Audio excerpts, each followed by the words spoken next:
Hello, everybody. Welcome to another amazing, wonderful, fantastic week of webinars. I'm back. I had a wonderful birthday weekend, and I just want to tell everyone that I'm back. We should be having some webinars up here just about every day. Keep in mind, though, I'm a one-man show as far as the webinars are concerned. So sometimes, occasionally, you got to take a day off, but we do have in the members section. So if you join passbuddy.com and you're like, hey, there's no live webinar today, but I do want to get some practice in. I do want to watch some past ones. You can always go to webinars and we have them all here. You could search for ones that we've had recorded. We now have a beautiful, plentiful library of over 27 different ones as of this recording, and there's going to be more to come. So guess what? You're never going to not have some resources available to you. We're always putting stuff out there where you could always go in, check some of the webinars, check some of the recordings that we have, and be able to get yourself to a place where you feel more confident in helping yourself get through the exam. But today we're going to do some property ownership. So let's jump into some questions, shall we? And remember, whether you're here live or on recording, please do hit that like button. It really does help us out over the Past Buddy team. So this first question says, which of the following does not terminate an easement? Is it going to be release, merger, abandonment, or violation of the easement terms? So now here's the situation. What is an easement? What is an easement? Okay. So type that into the chat if you're here with me live. So an easement. So I think understanding what an easement is and what the circumstances are in regards to identifying an easement going to help you get to that place, right? So an easement is a permanent right to use someone else's land.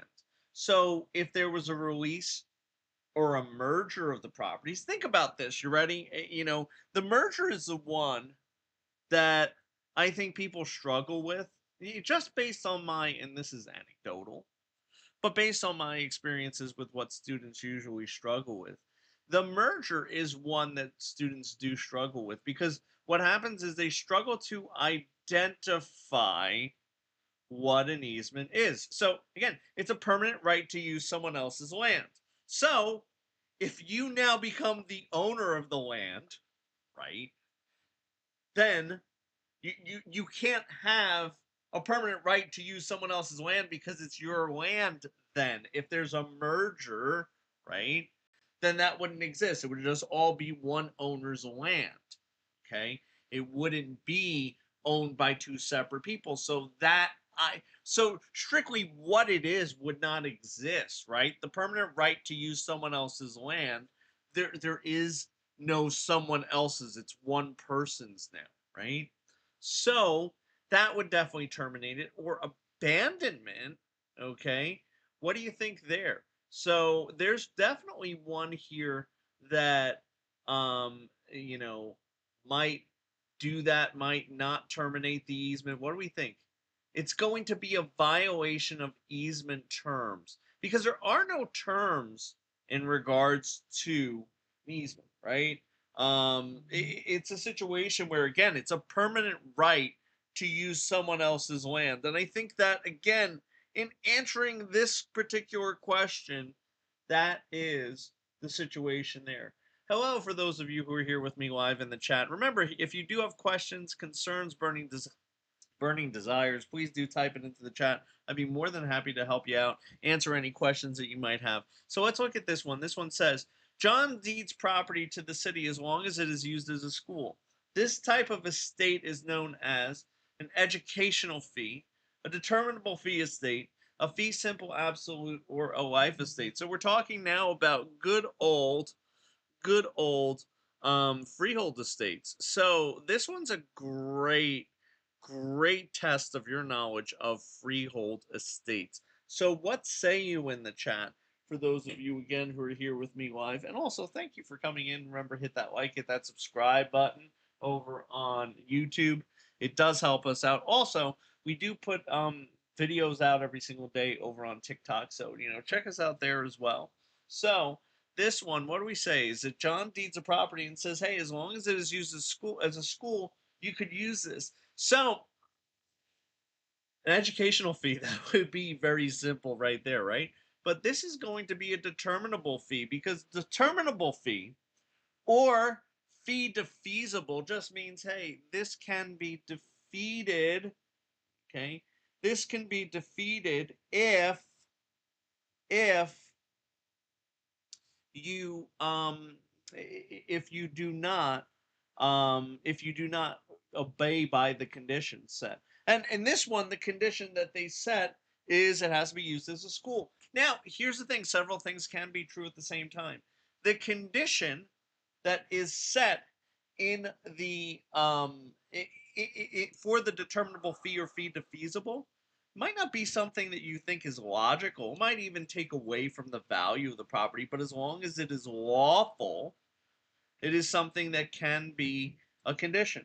So let me give you an example. And I think I always love this one, right? I'm thinking football season right now, and I'm a big Giants fan, right? So unfortunately, so what I will say is this: imagine a situation where um, my great grandfather builds a house, and he is a Giants fan, and he says you can never paint any of the walls inside this house Philadelphia Eagle green or any shade of green.